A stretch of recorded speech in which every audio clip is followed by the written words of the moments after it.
ચર્ચાની શરૂઆત રૂપિયા સાથે કરીએ તો શરૂઆતી કારોબારમાં ડોલર સામે રૂપિયો 24 પૈસા જેટલો મજબૂત થઈને 90.70 પ્રતિ ડોલરની સામે 90.46 પ્રતિ ડોલર ઉપર ખુલ્યો છે અને ત્યારબાદ 90.58ના સ્તર પર આપણે કામકાજ થતા જોઈ શકીએ છીએ. અને ડોલર ઇન્ડેક્સની જો વાત કરી લઈએ તો 96.95 એટલે કે લગભગ 97ની નજીક કામકાજ થતું જોવા મળી રહ્યું છે. વધારે ચર્ચા કરીશું. એલકેપી સિક્યોરિટીઝના જતીન ત્રિવેદી આપણી સાથે જોડાઈ ગયા છે. જતીનજી, સ્વાગત છે આપનું CNBC બજાર પર. અને રૂપિયામાં એક મજબૂતી તરફની શરૂઆત થઈ છે. કઈ રીતે તમે જોઈ રહ્યા છો? રૂપિયામાં મજબૂતી કયા કારણે આવી છે અને આગળ તમે રૂપિયામાં કયા સ્તર જોઈ રહ્યા છો? જો જે હિસાબથી એમના માર્કેટનું રિએક્શન છે, રૂપિયામાં ક્યાંને ક્યાં સપોર્ટ જે મળી રહ્યું છે, ક્યાંને ક્યાં એફઆઈના ફ્લો છે, થોડા પોઝિટિવ સાઇડના સંકેતો જે દેખાયા છે એના કારણથી છે. સાથે સાથે યુએસના સાથે જે ટ્રેડ ડીલ થઈ છે એના અંદર જે ફાઇન પ્રિન્ટ આવી છે એના બાદ જેટલું કમિટમેન્ટ પેલા ડિસ્ક્લોઝરમાં ઓલું આવ્યું હતું કે જ્યાં પ્રેસિડેન્ટ ટ્રમ્પને જે સ્ટેટમેન્ટ આપ્યા હતા પોતાના ટ્વીટના દ્વારા કે ઇન્ડિયા કમિટેડ છે 500 બિલિયન પરચેસિંગ કરવા માટે, તો એમાં મોડિફિકેશન આવ્યું છે કે ઇન્ડિયા ઇન્ટેન્સ ટુ પરચેસ, એટલે કઈ એવું કમિટમેન્ટ નથી કે $500 બિલિયન આપણે ખરીદારી કરવાની છે યુએસ માર્કેટની. તો આના કારણથી ક્યાંને ક્યાંય ડીલ જે છે એક તરફથી યુએસના માટે બેનિફિટેડ નથી દેખાઈ રહી અને ઇન્ડિયા યુએસ બેનિફિટ આના થોડું ઓછું દેખાઈ રહ્યું છે. તો એના કારણથી રૂપિયાને ક્યાંને ક્યાંય થોડો સપોર્ટ મળી રહ્યો છે. જે નરમાશ હતી કન્ટિન્યુઅસલી એ હમણાં એક પોઝ લાગી ગયો છે. સાથે સાથે જ નોન એગ્રી કમોડિટીઝમાં બુલિયન્સ સ્પેશિયલી અંદર જે થોડોક સોફ્ટનેસ આવ્યા છે પ્રાઇસીસને લઈને, એ પણ થોડું ઘણું આપણા ઇમ્પોર્ટ બિલ પર થોડું અસર કરશે, જેનાથી પોઝિટિવ સાઇડના સંકેતો રહી શકે. હાલાકી ફૂડના માર્કેટ જે ઓપ્ટિક આવ્યું છે એના કારણે થોડુંક દબાણ અહીંયાથી દેખાઈ રહ્યું છે હજી. અને આઈટી સેક્ટરનું પણ જે થોડુંક વોલેટિલિટી ચાલી રહી છે એના કારણે થોડુંક રૂપિયા પર અહીંયા નરમાશ જે છે એ થોડીક બનેલી દેખાઈ રહી છે. કેમ કે આઈટી ઇન્ડેક્સના અંદર આઉટફ્લો જે છે એ કન્ટિન્યુઅસલી જોવા મળી રહ્યું છે હોલ્ડિંગ્સના અંદર. તો એના કારણે થોડુંક દબાણ અહીંયા થાય છે. ઓલ એન્ડ ઓલ મને લાગે છે રૂપિયો હવે રેન્જ બાઉન્ડ ટેરેટરીના અંદર જઈ રહ્યો છે, જ્યાં 91 પાસે જ્યારે બી આવે છે ત્યારે સપોર્ટ દેખાશે અને 90 પાસે ક્યાંને ક્યાંય થોડુંક રેઝિસ્ટન્સ બનતું દેખાય છે. તો આ રેન્જને ધ્યાનમાં રાખીને એના અંદર કોઈ બી પોઝિશન કરવી હોય એને સર્ચ કરવાની કે 90-20 પાસે મળે ત્યારે એને રૂપિયાને અંદર વીકનેસ જોવા મળી શકે છે આગળ ચાલતા. અને 91 બાજુ જ્યારે બી આવે છે ત્યારે થોડીક સ્ટ્રેન્થ જે છે એ રૂપિયો પકડતી દેખાય છે. તો 91 અને 90ની વચ્ચે આપણને રૂપિયો અહીંયા આગળથી રહેતો દેખાઈ શકે છે. અને આપણે જે રૂપિયાની મજબૂતીની સાથેની જે આજે શરૂઆત જોઈ છે એના કારણોની વાત કરી તો સૌથી મોટું પરિબળ જે અહીંયા આગળથી અસર કરી રહ્યું છે તો હવે એફપીઆઈના ઇન્ફ્લોઝ જે છે આપણને આવતા દેખાઈ રહ્યા છે. તો તેની એક સીધી અસર જે છે એ રૂપિયા ઉપર થતી જોવા મળી રહી છે. ટ્રેડ ડીલને જે નહોતી થઈ રહી ત્યારે આપણે રૂપિયામાં જે મોટો ઘટાડો જોયો હતો, હવે આપણે જે રીતે જોઈ રહ્યા છે ટ્રેડ ડીલ થઈ એના ડ્રાફ્ટ પણ આવી રહ્યા છે. સ્પષ્ટતા ફ્રેમવર્ક હવે સામે આવતું જોવા મળી રહ્યું છે અને એ બતાવી રહ્યું છે કે ભારતને માટે પણ આ ડીલ સારી છે. યુએસની સાથે સાથે બંને દેશોને માટે વિન વિન સિચ્યુએશન હોય એવી ડીલને જોતા રૂપિયામાં પણ આપણને એક મજબૂતી આવતી જોવા મળી રહી છે. અને સાથે સાથે જે સોના ચાંદી બુલિયનમાં થોડી વેચવાલી નફા વસૂલી અહીંયા કરતી આવતી દેખાય છે, તેની પણ ઇમ્પેક્ટ જરૂરપણે પતી અહીંયા કરતી દેખાઈ રહી છે. તો આ બધા જે પરિબળો છે એની ઓવરઓલ એક અસર જે છે રૂપિયામાં મજબૂતાઈ તરફ બની રહી છે. અને રૂપિયાની ચાલની જે આપણે વાત કરી, ₹1ની રેન્જમાં આપણને અહીંયા આગળથી રહેતો જોવા મળી શકે છે રૂપિયો. તો એની આપણે ખાસ કરીને વાત કરી છે. સોનાની પણ આપણે વાત કરીશું. તો સોનાની જો આપણે વાત કરીએ તો સોનામાં ઉપલા સ્તરેથી વેચવાલી આવતી જોવા મળી છે અને અહીંયા યુએસના અનુમાન કરતાં મજબૂત રોજગાર આંકડાઓને કારણે કિંમતો રેકોર્ડ સ્તરેથી તૂટતી જોવા મળી. અને કોમેક્સ ઉપરની જો આપણે વાત કરીએ તો 5060ના આસપાસના સ્તર પર કામકાજ થતું જોવા મળી રહ્યું છે અને સ્થાનિક બજારમાં 5%ની નરમાશ દેખાઈ રહી છે. 1,58,400ના સ્તરોની આસપાસ અહીંયા આગળથી આપણે સોનામાં કામકાજ જોઈ રહ્યા છે. અને હવે બજારની નજર જે છે તે આવતીકાલે જાહેર થનારા યુએસના મોંઘવારીના આંકડા ઉપર બનેલી રહેશે. હવે મોંઘવારીના આંકડા જ્યારે આવવાના હોય છે તેના પહેલાં પણ સોનામાં આપણે જોઈએ કે નાની રેન્જમાં કે થોડું મ્યુટેડ કામકાજ જોવા મળતું હોય છે. આજે હલકી નરમાશ સાથે આપણે કારોબાર જોઈ રહ્યા છે. તો આપણે જે રીતે વાત કરી કે યુએસમાં જાન્યુઆરીમાં રોજગારનો એક વર્ષમાં સૌથી વધારે વધતો દેખાયો છે, એટલે અનુમાન જે હતા એના કરતાં સારા યુએસના રોજગારીના આંકડા ગઈકાલે આપણને આવતા જોવા મળ્યા છે. એની જે અસર છે એ અહીંયા આગળથી આપણને આવતી જોવા મળી રહી છે. ખાસ કરીને હવે આપની પાસેથી જાણવા માંગીશું જતીનજી કે સોનામાં થોડી નરમાશ અહીંયા આગળથી ચોક્કસપણે દેખાઈ રહી છે. આ જે છે એ જે રોજગારના આંકડા અનુમાન કરતાં સારા આવ્યા છે એની ઇમ્પેક્ટ છે કે નફા વસૂલી છે, અને હવે આગળ સોનામાં શું કરવું જોઈએ? યાર રાઇટલી પોઈન્ટેડ ઝરના કે જે હિસાબથી નોન ફાર્મ પેરોલ્સના જે આંકડા આવેલા છે એ ક્યાંય ને ક્યાંય સ્ટ્રેન્થના સાથે આવ્યા છે, તો એના કારણથી ગોલ્ડ સિલ્વર પર ગઈકાલે સાંજને આપણે જોયું હતું કે એક દબાણ તરફનો કારોબાર જોવા મળ્યો, અને મને લાગે છે કે થોડુંક રેઝિસ્ટન્સ ફોર્મેશન હવે થોડુંક ચાર્ટ પર બનતું રહી રહ્યું છે. લોઅર લોઝનું ફોર્મેશન જે છે અહીંયાથી થોડુંક ફોર્મેશન બની શકે છે. જો 1,60,000 ઉપર ગોલ્ડ ટ્રેડ કરવાનું ચાલુ નથી કરતો તો આ વીકનેસના સાથે અહીંયા ટ્રેન્ડ જે છે થોડુંક પ્રોફિટ બુકિંગના હિસાબે જોઈ શકે છે કે જ્યાં 1,55,000 લેવલ્સ જે છે ટેસ્ટ થવા જઈ શકે છે. 1,60,000 ક્રોસ નથી કરતું તો 1,60,000 એક ઇમ્પોર્ટન્ટ ઝોન થઈ ગયું છે હવે ગોલ્ડના માટે આપણા ઘરેલું બજારમાં. સાથે સાથે સ્થાનિક આપણે ઇન્ટરનેશનલ માર્કેટમાં આપણે જોવા જઈએ તો સ્પોટના પ્રાઇઝીસ પણ $51 પાસે એક વીકનેસનું કારોબાર દેખાડી રહ્યું છે. તો ત્યાં આગળ $5100 અને અહીંયા આગળ આપણે 1,60,000 આ બે લેન્ડમાર્ક રહેશે ગોલ્ડના માટે હવે આગળ ચાલતા. એપ્રિલ વાયદો જે હમણાં ચાલી રહ્યો છે ગોલ્ડનો એના વિશે વાત કરીશું. અને સાથે સાથે જ લોઅર લેવલ્સ પર 1,55,000 પાસે જો સપોર્ટ લઈ લેશે તો એક રેન્જ ટેરિટરી અહીંયાથી જોવા મળી શકે છે. જો 1,55,000નો લેવલ અગર તૂટી જાય છે તો 1,48,000 સુધીનું direct lower levels open up થઈ જશે. જે હિસાબથી નોન ફાર્મ પેરોલ્સના ડેટા આવ્યા છે એના હિસાબથી લાગી રહ્યું છે કે થોડુંક પ્રેશર અહીંયાથી બની શકે છે. ડોલર ઇન્ડેક્સ જો થોડુંક અહીંયાથી સ્ટ્રેન્થ પકડવા માંડે ટુવર્ડ્સ 97 તો 97-97.50 ઉપર તો ડેફિનેટલી અહીંયાથી હજી થોડુંક પ્રેશર ડોલર ઇન્ડેક્સથી પણ મળી શકે છે. અને સાથે સાથે જ રૂપિયો પણ બહુ વધારે નરમાશ સાથે નથી, તો એના કારણથી ગોલ્ડને આપણા ઘરેલું બજારમાં એનું પણ સપોર્ટ હમણાં દેખાઈ નથી રહ્યું કે એને મળી શકે. સો થોડુંક પ્રોફિટ બુકિંગનો દોર અહીંયા આવી શકે છે. 1,60,000 મારા હિસાબથી તમારું ટ્રેડિંગ સ્ટોપ લોસ રહેવું જોઈએ આના અંદર. ઓકે, તો થોડું પ્રોફિટ બુકિંગ અહીંયા આગળથી સોનાની અંદર આવતું જોવા મળી શકે છે. તો આપણે ખાસ કરીને જે વાત કરી છે સોનાના કારોબારની, અને ચાંદીની પણ જો વાત કરી લઈએ તો ચાંદીમાં પણ સોનાને પગલે દબાણ આવતા સ્થાનિક બજારમાં લગભગ 1% જેટલા ઘટાડા સાથે કિંમતો 2,60,000ની પાસે પહોંચતી જોવા મળી રહી છે, અને વૈશ્વિક બજારમાં 0.5%થી વધુની વેચવાલી સાથે $83 આસપાસ કારોબાર. અહીંયા પણ ઉપલા સ્તરેથી કિંમતો પર દબાણ બનતું દેખાયું, પણ મજબૂત ઇન્વેસ્ટમેન્ટ ડિમાન્ડને કારણે નીચલા સ્તરેથી એક સપોર્ટ પણ મળી શકે. પણ અત્યારે તો જતીનજી આપણે જોઈ રહ્યા છે કે MCX પર 0.5%નું દબાણ બની રહ્યું છે. 2,61,000ની આસપાસ ચાંદી દેખાઈ રહી છે. ચાંદીમાં પણ આ ઘટાડો આગળ વધી શકે કે કઈ રીતે તમે જોઈ રહ્યા છો?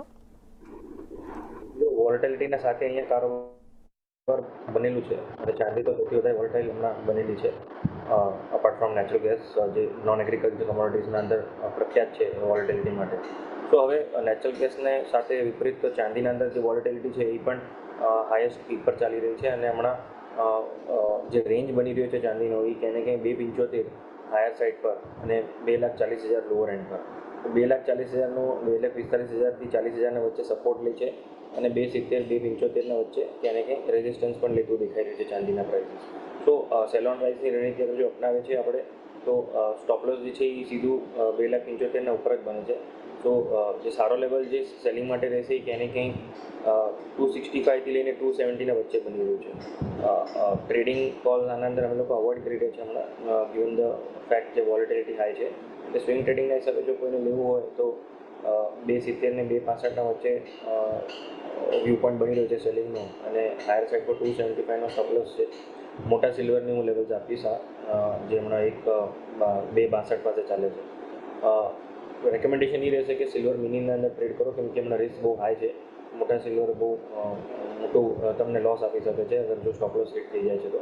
સો મોટા સિલ્વરના લેવલ્સના હિસાબે તમે સિલ્વર મિનીના અંદર એડજસ્ટ કરીને તમારું ટ્રેડિંગ કરી શકો છો. લોઅર એન્ડ પર 260થી લઈને 255 સુધીના તમારા ઇનિશિયલ ટાર્ગેટ રહેશે. લેવલ વાઇઝ રેટ વાઇઝ અગર હું કહી દઉં તો હમણાં સિલ્વર મોટું અને જે સિલ્વર મિની છે એના અંદર 7,000-7,500નો ફરક ચાલી રહ્યો છે. જ્યાં સિલ્વર મિની 2,68,500 પાસે છે અને મોટો સિલ્વર 2,62ના પાસે છે. ઓકે, તો સિલ્વરમાં પણ અહીંયા આગળથી સેલ તરફની સલાહ છે અને સિલ્વર મિની અને જે મેઇન કોન્ટ્રાક્ટ છે સિલ્વરનો એ બંને માટે કેવી રણનીતિ રાખવાની રહેશે એની આપણે વાત કરી, પણ વોલેટિલિટી વધારે છે, એક દબાણની શક્યતા અહીંયા આગળથી દેખાઈ રહી છે. તો જોખમની ક્ષમતાને સમજીને અહીંયા આગળથી ટ્રેડ લેવો કે સ્વિંગ માટે અહીંયા આગળથી કોઈ કોલ લેવો એની તમારે પસંદગી કરવાની રહેશે. તો હવે આપણે સોના ચાંદીની વાત કરી છે અને આ સાથે હાલ સમય થઈ રહ્યો છે એક બ્રેક લેવાનો, તો લઈશું બ્રેક અને બ્રેક બાદ વધુ કોમોડિટીઝની ચર્ચામાં જતીન ત્રિવેદી સાથે આગળ વધીશું.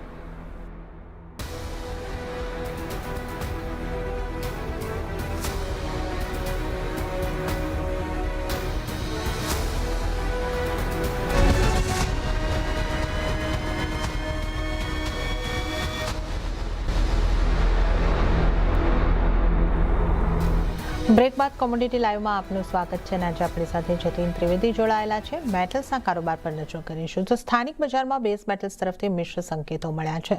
કોપર, લેડ અને ઝિંકમાં વેચવાલી રહી છે, પણ એલ્યુમિનિયમમાં ખરીદારી સાથેનો કારોબાર જોવા મળ્યો. જોકે વૈશ્વિક બજારમાં ચાઇનાના નબળા આર્થિક આંકડાઓને કારણે કોપરની કિંમતોમાં સ્થિરતા જોવા મળી, જ્યાં ગ્લોબલ ડિમાન્ડ સામે સપ્લાયની ચિંતાએ કિંમતોને સપોર્ટ મળતો જોવા મળી રહ્યો છે. તો જે રીતે આજે આપણે જોઈ રહ્યા છીએ કે એક પોઝિટિવિટી સાથેનું કામકાજ કોપર, એલ્યુમિનિયમ અને ઝિંક તો આપણને અહીંયા આગળથી બતાવી રહ્યા છે. જતીનજી, મેટલ્સને તમે કઈ રીતે જુઓ છો અને મેટલ્સમાં હવે આગળ કયા પરિબળોને જોવાના રહેશે અને આગળ કેવી રીતે ટ્રેડ લઈ શકાશે? બેઝ મેટલ માર્કેટ સાઇડવેઝ થોડુંક થયેલું છે અને સાઇડવેઝ થવું બહુ સારું છે એના માટે, કેમ કે બેઝ ફોર્મેશન બનવું બહુ જરૂરી છે. આગળ ચાલતા મને લાગે છે કે કોપરના પ્રાઇઝીસ રેન્જ બાઉન્ડ ભલે રહે, પણ થોડુંક જ્યારે બી ડીપ મળે છે તો પોઝિશનલ માઇન્ડ જે છે કે એને કંઈ 1150 1200 વચ્ચે કરી શકે છે. ટ્રેડિંગ માટે વ્યૂ પોઈન્ટ અલગ રહેશે, એ પછી ડિસ્કસ કરીએ આપણે. પહેલાં હું એક પોઝિશનલ વ્યૂ પોઈન્ટની હિસાબે ડિસ્કસ કરી લઉં છું બેઝ મેટલ માર્કેટનો. ઓપોર્ચ્યુનિટી વાઇઝ જોવા જઈએ તો લોંગ સાઇડની ઓપન અપ છે. લોઅર લેવલ્સ પર 1100 થી 1150 આજુબાજુથી લઈને 1200 વચ્ચે સારા અમથા મેજર સપોર્ટ્સ લાઇન્ડ અપ દેખાઈ રહ્યા છે એમસીએક્સ પર, અને ઓવરઓલ જ્યાં સુધી 1000ના ઉપર ટ્રેડ કરે છે ત્યાં સુધી ઓવરઓલ લોંગર ટર્મ અને મીડિયમ ટર્મ માટે આઉટલુક પોઝિટિવ છે. ઝિંકની અને એલ્યુમિનિયમની વાત કરી લઉં તો 310 ને 320ના વચ્ચે ઝિંકના પાસે એક સ્ટ્રોંગ સપોર્ટ છે અને એલ્યુમિનિયમ પાસે 305 ને 310ના વચ્ચે એક સ્ટ્રોંગ સપોર્ટ દેખાઈ રહ્યો છે. જ્યાં સુધી એલ્યુમિનિયમના પ્રાઇઝીસ 290ના ઉપર ટ્રેડ કરે છે ત્યાં સુધી ઓવરઓલ આઉટલુક પોઝિટિવ છે. ઝિંક માટે પણ જ્યાં સુધી 300ના ઉપર ટ્રેડ કરે છે ત્યાં સુધી ઓવરઓલ આઉટલુક પોઝિટિવ છે. સો આ મેજર સપોર્ટ ઝોન્સની મેં પહેલાં વાત કરી છે કે જ્યાં 300 ઝિંક માટે, 290 એલ્યુમિનિયમ માટે અને 1150ના રેન્જ પાસે બાઇંગ કોપર માટે 1000 રૂપિયાનું સ્ટોપ લોસ કોપરના અંદર રહેશે. સો આ એક ઓવરઓલ પર્સપેક્ટિવ બની ગયું છે. હવે ટ્રેડિંગ વાઇઝ અગર જોવા જઈએ, જે લોકોને ટ્રેડિંગ ઈચ્છા કરતા હોય તો એ લોકોના માટે 1 થી 2 દિવસના હિસાબે વ્યૂ પોઈન્ટ જોવા જાઉં તો અહીંયાથી વ્યૂ પોઈન્ટ પોઝિટિવ બનેલો દેખાઈ રહ્યો છે. બેઝ મેટલ માર્કેટનું આઉટલુક જે છે અહીંયા 1 થી 2 દિવસ માટે પોઝિટિવ છે. આર્થિક સ્થિતિઓ અને જે હિસાબથી ટ્રેડ ડીલ્સનું ફાઇનલાઇઝેશન થવું અને યુએસ અને ચાઇના વચ્ચે પણ એક અપડેટ આવી છે કે ટ્રમ્પ અને ઝી જિનપિંગની મીટ થવાની છે. તો આ બધા કારણથી ડિમાન્ડ જે છે આગળ ચાલતા વધી શકે છે. ધંધો પાણી અગર જો સારો વધતો રહે, બિઝનેસ અને ટ્રેડ ડીલ્સ અને સારા અમથા આગળ ચાલતા રહે તો બેઝ મેટલ માર્કેટનું ડિમાન્ડ જે છે એ ક્યાંય ને ક્યાંય આગળ વધતું રહેશે. શોર્ટ ટર્મ માટે અને ટ્રેડિંગના હિસાબે જોવા જઈએ તો કોપરના અંદર 1235 આ એક જે છે સ્ટોપ લોસ રહેશે તમારો. લોંગ સાઇડની જેવી પોઝિશન હોય અને જે બી ફ્રેશ લોંગ જે અહીંયા કરતા હોય 1250 પાસે 1235ના સ્ટોપ લોસ સાથે 1270 થી 1275 આ તમારું ટાર્ગેટ રહેવું જોઈએ. ઝિંકના અંદર ખાસ કરીને રેકમેન્ડેશન રહેશે જ્યાં 328 થી 330ના વચ્ચે તમે બાય કરીને ચાલી શકો છો. હાયર સાઇડ પર 335 થી 337 આ તમારો ટાર્ગેટ રહેશે અને 325 સુધીના નીચેના તમે 320ના નીચેના સ્ટોપ લોસ રાખી 340 સુધીના તમે ટાર્ગેટ રાખીને ચાલી શકો છો. તો ઝિંક જે છે એ ક્યાંય ને ક્યાંય રિટેલ કન્ટ્રી રહેશે, કેમ કે ઝિંકના અંદર ઝિંક મિની કોન્ટ્રાક્ટ પણ અવેલેબલ છે.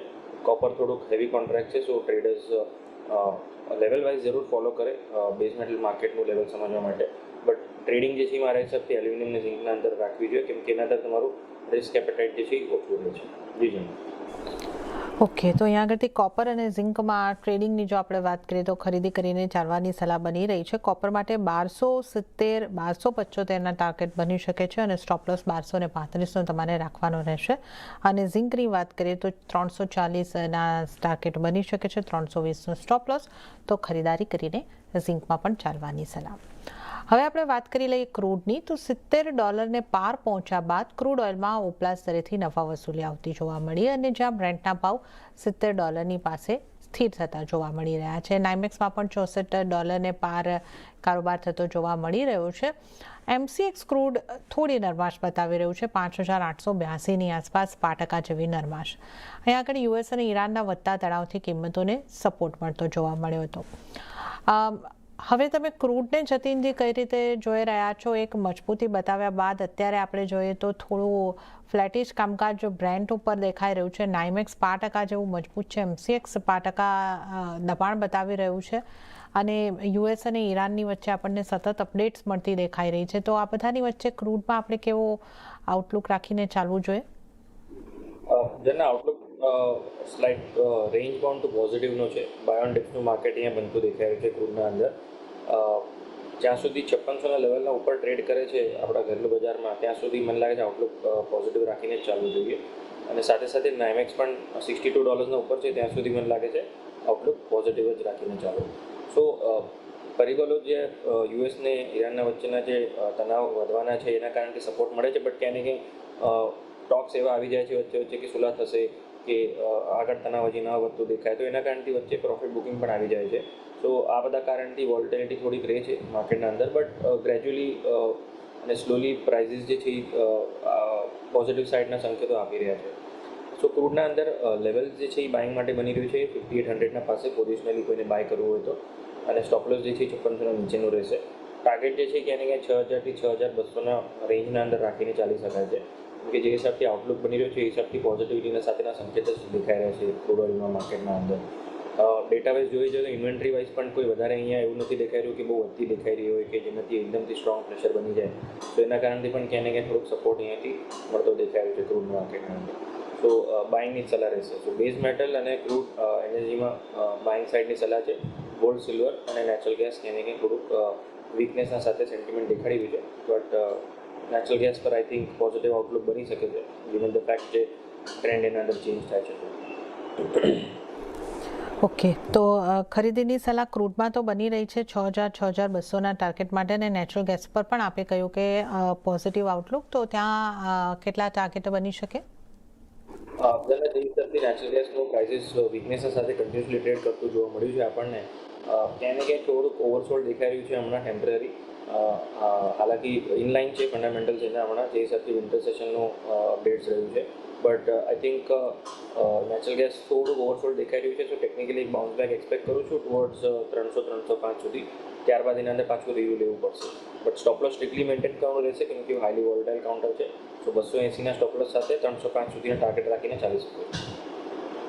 280નો સ્ટોપલોસ અને 305ના નેચરલ ગેસમાં ટાર્ગેટો બનીને દેખાઈ શકે છે. તો ટેકનિકલ બાઉન્સ બેક માટે તમે ખરીદી કરીને ચાલી શકો છો. અને ત્યારે જતીનજી, આપનો આભાર અમારી સાથે જોડાવા બદલ અને તમામ નોન એગ્રી કોમોડિટીઝ અંગે ચર્ચા કરવા બદલ આપનો આભાર.